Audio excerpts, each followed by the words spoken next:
ओम श्री महालक्ष्मी नमो नमः। अधिक महिन्यात शिवमंदिरामध्ये करा या 6 वस्तूंचे दान।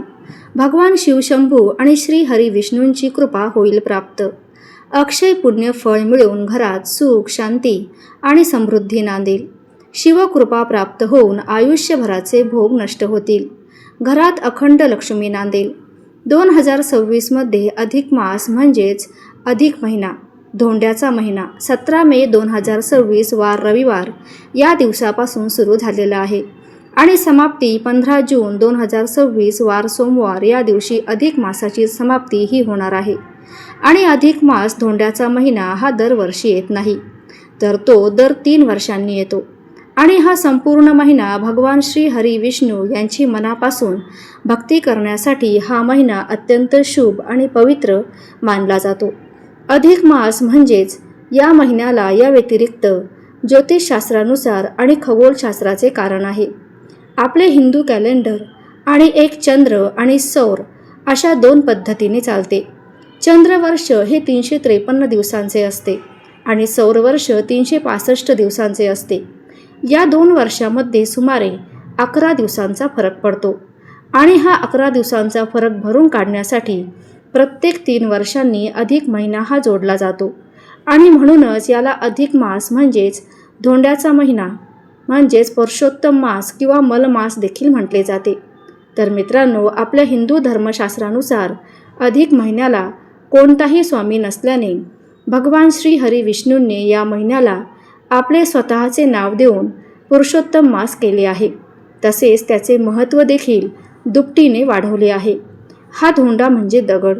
पूर्वी या महिन्यात कोणतेही शुभ कार्य किंवा विधी आहे तर ते केले जात नव्हते, त्यामुळे हा महिना धोंड्यासारखाच निरुपयोगी मानला जात होता। या महिन्यात दान करणे हे अत्यंत शुभ आणि पुण्याचं मानलं जात। अत्यंत पवित्र आणि पुण्यदायी असा हा अधिक मास सुरू झालेला आहे आणि या अधिक मासातील प्रत्येक सोमवारी किंवा संपूर्ण अधिक मास करा हे दान। तर मित्रांनो, अधिक मास म्हणजे साधा महिना नाही। हा महिना भगवान श्री हरी विष्णूंना समर्पित मानला जातो। पण या महिन्यामध्ये भगवान शिवशंभूची उपासना आणि सोमवारचे व्रत यालाही अत्यंत विशेष असे महत्त्व सांगितले गेले आहे। असं म्हणतात की या महिन्यामध्ये केलेले व्रत, वैकल्य, पूजा, अर्चा, सेवा आणि व्रत याचं फळ अनेक पटीने वाढवून मिळतं। आणि विशेष म्हणजे सोमवारच्या दिवशी शिवमंदिरामध्ये जाऊन जर श्रद्धेने काही वस्तूंचे दान केले तर भगवान शिवशंकर आणि श्री हरी विष्णू दोघांचीही कृपा प्राप्त होते।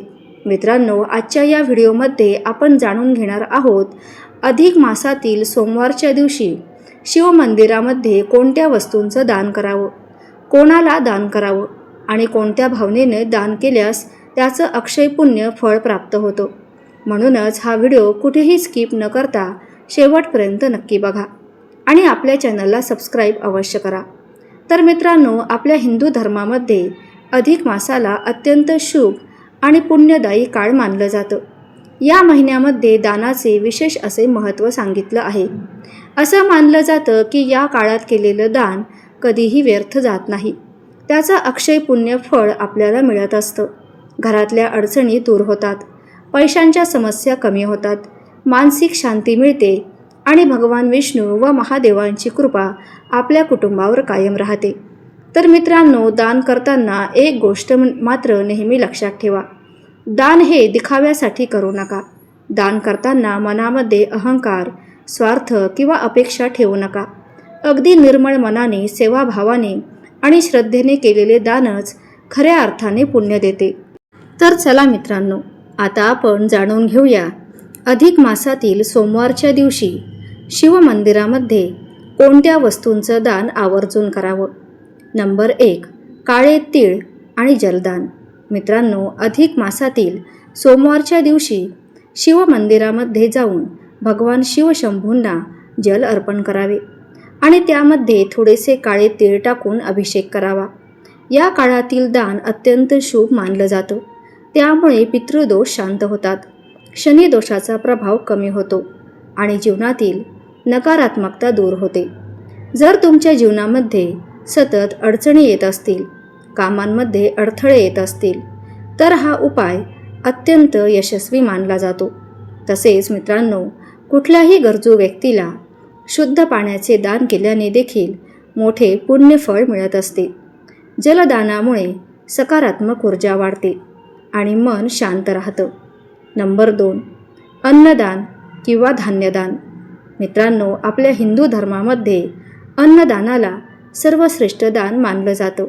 कारण जेव्हा एखाद्या भुकेल्या व्यक्तीची भूक भागत जाते तेव्हा त्या व्यक्तीच्या मनातून निघणारा आशीर्वाद थेट देवापर्यंत पोहोचतो असं मानलं जातं. अधिक मासातील सोमवारच्या दिवशी तुम्ही तांदूळ, गहू, डाळ, साखर किंवा कोणत्याही प्रकारचे धान्य गरजूंना दान करू शकता.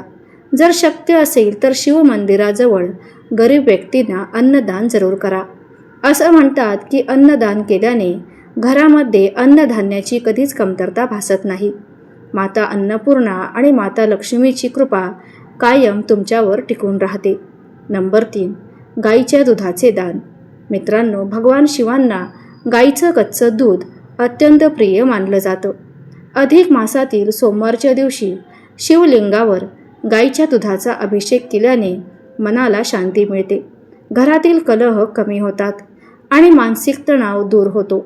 जर तुम्ही एखाद्या गरीब कुटुंबाला दूध दान केलं तर त्याने चंद्रग्रह मजबूत होतो असं मानलं जातं. चंद्राचा संबंध आपल्या मनाशी असतो आणि म्हणून मन शांत राहतं, नातेसंबंध सुधारतात आणि आई-वडिलांचे आशीर्वाद कायम आपल्यावरती सतत राहतात. नंबर 4, तुपाचे दान. मित्रांनो, शुद्ध देशी तूप भगवान शिवांना अर्पण करणे अत्यंत शुभ आणि फलदायी मानलं जातं. अधिक मासातील सोमवारच्या दिवशी शिवमंदिरामध्ये तुपाचे दान केल्याने घरातील दारिद्र्यता कमी होते. त्याचबरोबर आर्थिक संकट दूर होतात आणि जीवनामध्ये स्थैर्य येतं. जर तुमच्या घरामध्ये सतत पैशांची अडचण असेल, कष्ट करूनही पैसा टिकत नसेल तर हा उपाय अत्यंत लाभदायक मानला जातो. मित्रांनो, शिवलिंगासमोर तुपाचा दिवा लावल्याने देखील महादेव अत्यंत प्रसन्न होतात. नंबर 5, पांढरे वस्त्र आणि वस्त्रदान. मित्रांनो, अधिक मासातील सोमवारच्या दिवशी गरजू व्यक्तींना वस्त्रदान करणे अत्यंत पुण्यदायी मानलं जातं. विशेषतः पांढरे वस्त्र दान करणे शुभ मानलं जातं, कारण पांढरा रंग हा शांती, सात्विकता आणि पवित्रतेचे प्रतीक मानलं जातं. वस्त्रदान केल्याने घरातील नकारात्मकता दूर होते, आर्थिक स्थितीत सुधारणा होते आणि भगवान शिवशंभूची कृपा प्राप्त होते. नंबर 6, बेलपत्र आणि फळदान. मित्रांनो, भगवान शिवांना बेलपत्र अत्यंत प्रिय आहे. अधिक मासातील सोमवारच्या दिवशी शिवलिंगावर बेलपत्र अर्पण करून गरजूंना फळाचे दान करावं. असं केल्याने आरोग्य चांगलं राहतं, घरातील आजारपण कमी होतात आणि कुटुंबामध्ये आनंदाचे वातावरण निर्माण होते. जर तुम्ही मंदिरामध्ये येणाऱ्या गरीब मुलांना किंवा वृद्धांना फळं वाटप केलं तर त्याचं पुण्य अनेक पटीने वाढवून मिळतं असं मानलं जातं. मित्रांनो, या अधिक मासातील सोमवारच्या दिवशी सकाळी लवकर उठून स्नान करून स्वच्छ वस्त्र परिधान करा. शिवमंदिरामध्ये जाऊन भगवान शिवशंभूंना जल अर्पण करा, बेलपत्र, पांढरी फुलं अर्पण करा, धूप दीप दाखवा आणि मनापासून ओम नमः शिवाय या मंत्राचा जप करा. त्यानंतर श्रद्धेने आणि सेवाभावाने या वस्तूंचे दान करा. मित्रांनो, महादेव हे भोलेनाथ आहेत. ते भक्तांच्या भावनेवर प्रसन्न होतात. दानामागील भावना शुद्ध असेल तर छोटंसं दान देखील मोठं पुण्य देतं. अधिक मासातील हा पवित्र सोमवार तुमच्या जीवनातील दुःख, अडचणी, संकट आणि आर्थिक समस्या दूर करो. भगवान शिवशंभू आणि श्री हरी विष्णूची कृपा तुमच्या कुटुंबावर कायम राहो हीच प्रार्थना. तर आजचा हा माहितीपूर्ण व्हिडिओ आवडला असेल तर व्हिडिओला एक लाईक करून चॅनलला सबस्क्राईब करा आणि कमेंटमध्ये ओम नमः शिवाय अवश्य लिहा. त्याचबरोबर शेवटपर्यंत व्हिडिओ पाहिल्याबद्दल मनापासून आभार. धन्यवाद.